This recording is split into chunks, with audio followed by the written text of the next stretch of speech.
Hello, interwebkaiju here. Here's some more little friends. It's Mothra and the Stay Puft Marshmallow Man from Ghostbusters. And today's movie is requested by AbbaGodz. It is Latitude 0.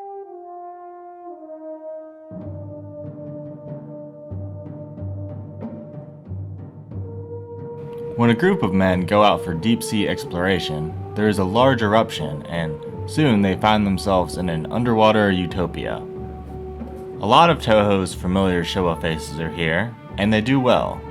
There's also Cesar Romero of Adam West Batman fame. Along with classic Toho actors, Latitude 0 also brings back classic Toho quality. Great sound quality and levels, a good score, well-made sets, perfect pans and zooms. Also, I just want to state how good the underwater miniatures look. There's some slight times where strings can be seen, but overall, very impressive. They use like a large bathysphere, something you hardly ever see in movies or in real life. I've only seen one in person, and that was on display with its own informative plaque. Joseph Cotton gives just a phenomenal performance. Things look very fantastical here. Lighting is sometimes very contrast, seen here with the blue water put against the red lighting.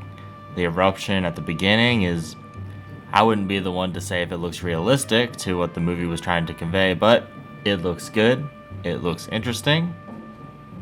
I really like this shot of the lion monster going out. I love the lasers and their sound effects.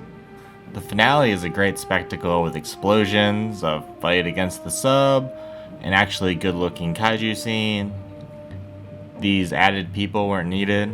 First off, it doesn't look natural. Secondly, it was done to show scale, but we already know how big things are because our protagonists are inside the ship. It also just shows bystanders gawking at the ship, which is almost uncharacteristic of the society. Some of the monster suits look bad. Actually, all the monster suits look a bit wonky, especially when put against other Toho suits. There's some very visible wires. Actually, a lot of the effects seem a bit off. They're usually not terrible, but far from par of the Showa films of this era. The inserted flying beasts and bats come to mind.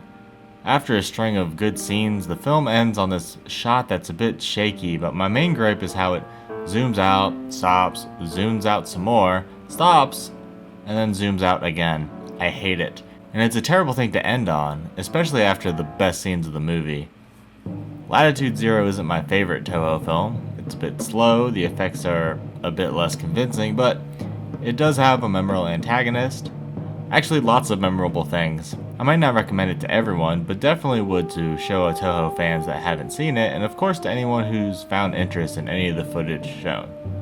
Thanks for watching. Your wish is a command, my lord.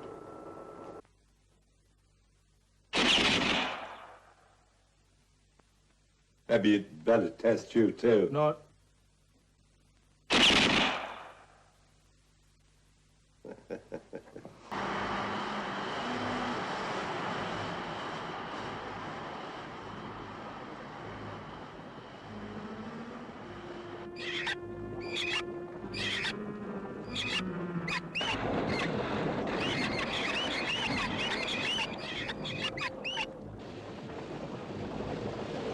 Back at Latitude 0?